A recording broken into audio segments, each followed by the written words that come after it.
ba raison ezali belé ou ekoki sala ke mutu a entreprendre.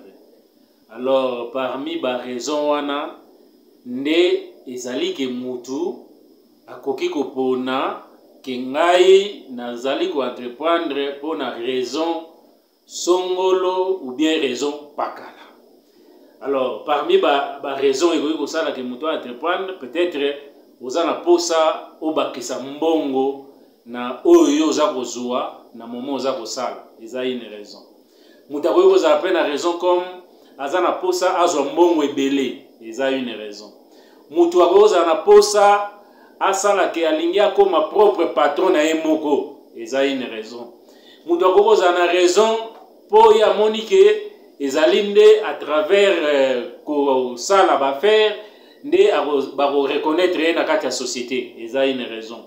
Mutu musu akoki kozala na raison comme amoni ke a résoudre ba problème oyo azomona ezosala face na société na ye, eza une des raisons. Kami nazoloba mutu musu akoki komona ke ye faut entreprendre po alingi que ba posa na ye oye abanda okanisa ekokisama, eza ba raison. Donc plusieurs raisons eza wana pona mutu aluka a entreprendre. Alors pona ngai nakoki koloba ke ba raison wana nyonso eza nango valable ke ekoki ochape mutu na nzela ya ko entreprendre. Mais surtout pour le cas ya communauté na biso, pour le cas ya notre pays, moi je pense raison ekozala plus malamu, plus kitoko, plus na motivation oyo ekobenda ba point positif ebele ezali raison ya koluka ko résoudre ba problème. Alors ko résoudre ba problème ezali que ozo komona communauté na yo eza ko souffrir na situation moko boye, alors yo ye ko trouver solution na situation wana. Et ce qui est principal mbongo ebele, en tout cas tant mieux. Donc eza nango mabete. Donc kokoma na mbongo eza nango mabete. Oyo ba telemelaka ezali kokoma nde na bolingo ya mbongo. Donc à tout prix oyo ekobemaka bato na kati ya avarice. Donc wana nde ezali mabe. Mais kokoma na mbongo en soi eza mabete. Donc soki oye pona ko résoudre ba problème, en tout cas ezali raison moko très kitoko et très valable pona ko luka ko entreprendre. Et par là vous pouvez comprendre tangonga na kopesa réponse na ngai qui est appelé à entreprendre. Alors vous allez comprendre, surtout dans mboka na biso, il y a trop de chrétiens, il y a beaucoup de chrétiens, et je crois que c'est un point positif dans ce sens que batu bayebi déjà nzambe, parce que tant on a relobé la sagesse et l'intelligence, il y a un entrepreneur pour comprendre pourquoi j'ai dit ça. Mais na mboka na biso batu basambela rebelle baza ba chrétien, c'est très bien, mais en tout cas ezana ba manquement ebele o esala maka o batu baye bakate ke eza responsabilité na bango, il fallait basal. Parce que nenge il y a un évangéliste international à Loba, donc dans Loba la plus TB, je crois, TB Osborne, TL ou TB, je ne sais pas. Donc, mais je sais que son nom est Souka Osborne. Il y a deux choses que Dieu ne fera jamais. C'est deux choses. Oyo Kenzamba Oyo Sala jamais. Et ça, premièrement, aussi à Sala. Deuxièmement, Oyo Azali Kosenga Biso Tosala. Alors, Oyo Nzamba Zako Senga Biso Tosala, Soki Tosali Yangote, ou atikeli biso responsabilité Tosala, Soki Tosali Yangote, Aboya Kosala Yangote, Boko pleurnicher là de midi jusqu'à l'obi, bo gêné pendant 40 jours ou soit 365 jours, il n'y aura rien qui va se passer parce que ils ont responsabilité na biso batu, il faut tout ça. C'est pour ça que Nazako interpeller plus les Congolais. J'interpelle plus les chrétiens parce que bango nde baza majoritaire na kati ya Congo. Oh, ils ont aussi que bango il faut basala de façon que ba bimisa Congo na situation de pauvreté au Azanango. Ce qui total même à l'époque il y a Paul qui était un fervent serviteur ya Nzambe oyo azalaki même na niveau ya kosala ke a travaillé te azorganeka mbongo bato bazopesa ye comme badim ou bien ba offrande, mais l'apôtre Paul azalaki fabricant de tentes et ndenge azalaki fabricant de tentes wana ezali ko permettre ye azwa mbongo pour akwa kosungana bato bazalaki na bango na kati ya mission. Et c'est là où même qu'il a dit que il faut batu basala na propre maboko na bango comme ye asalaki na propre maboko na ye pour avoir les moyens ya ko aider ba pauvres, donc le faible, pour aider les faibles. Et na kati ya société tous na ba faible, mais ba faible ba ko leke belé par rapport ya ba fort. Ce qui ba faible ba leke belé et comme il peut pas si pour na bato baza ba fort. Alors c'est pour dire que la majorité doit être forte pour accorder na ndenge bolingi la ba français bino ba congolais qui ne donne même pas à manger. Donc c'est ça. Donc il faut que batuba sala de façon que ba soutenir ba faible. Et c'est comme ça même na cadre ya ndenge na lobby qu'il faut choisir les objectifs ya ko résoudre ba problème. C'est très bien. Ça veut dire que il y a des faibles, où ça vraiment n'a pas de problème. Alors toi qui connais, qu'est-ce qu'il faut faire? Toi qui es fort, qui peut apporter quelque chose, une solution. Donc tu es un fort, essaye d'entreprendre pour aider les faibles. Et je suis sûr que ceux qui ont ces faibles-là aussi deviendront forts par peut-être qu'on suivre exemple Nayo, par peut-être qu'on quelque chose. Alors, c'est là où je veux peut-être en arriver. Il y a qu'on répondre à la question, il y a qui est appelé à entreprendre. Pour répondre, je peux dire que vous devez savoir que bisonnion son wana ata oyo akenda kotangisa, ata oyo akendaka na bureau, ata oyo azana entreprise na ye moko ou bien ata oyo akendaka na hôpital. Biso nyonso akendaka kosala na hôpital, je voulais dire. Biso nyonso tosala kaka échange. Biso nyonso tosala échange. Oyo wana ya bato bakendaka na bureau, peut-être bozomona ngo te na aspect ya échange.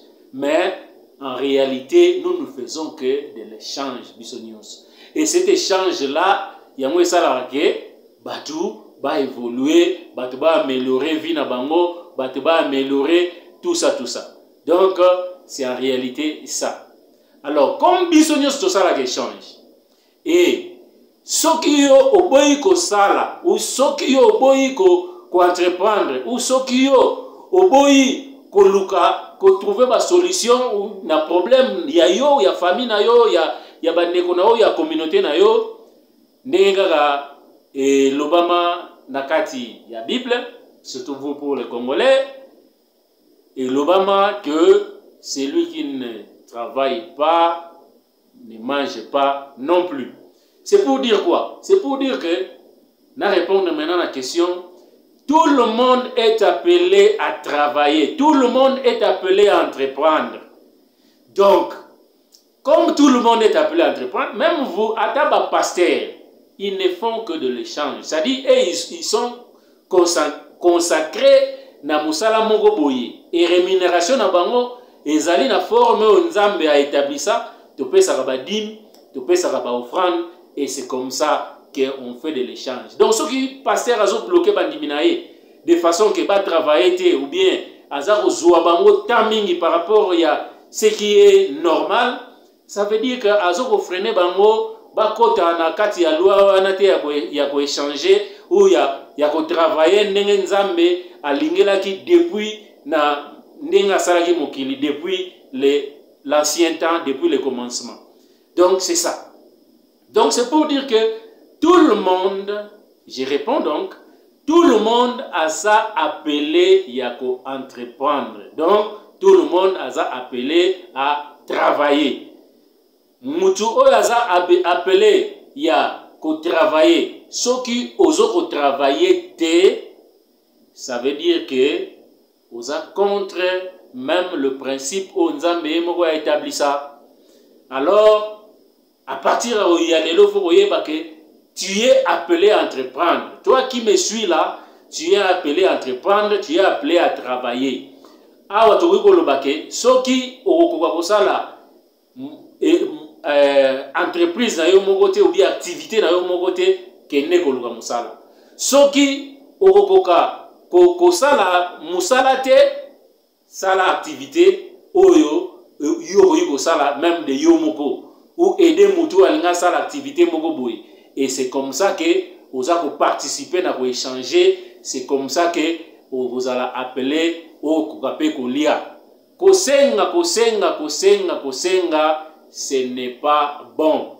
Et je crois que biso ba Congolais, nous devons quitter cette mentalité parce que y a monde muteza ko bloquer biso ko welela ko zela ba don wezo uta na ba pays étranger, ça nous bloque, ça nous bloque. Et je vous dirai en ce moment la solution pour natobi manabilo wana nyoso ezakaka awa na mutu. Il faut to changer état d'esprit na biso. To luka état d'esprit a bato bazana besoin d'entreprendre, basala quelque chose. Alors, n'ayez de comprendre que tout le monde est appelé à entreprendre, il faut faire quelque chose. Alors, je vais lancer quelque chose, je vais dire un mot pour peut-être bateau bazo, mais tout n'a pas question, mais n'a pas n'engeni. Premièrement, avant même de côté le développement, il y a plus tard, nous voulons dire que le chemin le plus court pour avoir de l'argent, tout le monde a lingala, nzela ya mukuse pozwa mbongo ezali koteka. Nzela ya mukuse koteka. Donc o esenga échange direct yo ozokutana na client parce que ndenge na utolo bake biso so sala biso d'échange. Alors nzela ya mukuse ezali koteka. Koteka nini? Teka eloko oyo ezali na kati na posa ya communauté na yo. Soko moni ke communauté na yo bazaka na posa ya ou bazana besoin ou manque ya ba mafuta teka mafuta. Soko moni ke bazana besoin ou bien manque ya fufu teka fufu. Soko moni ke bazana besoin manque ya kombo teka kombo. O moni ke bazana besoin manque ya bilamba teka bilamba. Donc c'est ça que tout le monde doit chercher à entreprendre. Alors, na kosa départager moi eloko na nina loba. Pona muto de siko azana musala. Ko entreprendre na ye, ça j'interpelle déjà dès maintenant. Ko entreprendre na ye ezali pona epiki sa vie na ye ezali nini ezali ko investir. Il faut investir tant soit peu. Puisque si tu ne le fais pas aujourd'hui, yeba ke lobi na yo, tu deviendras plus pauvre que Nengozalelo.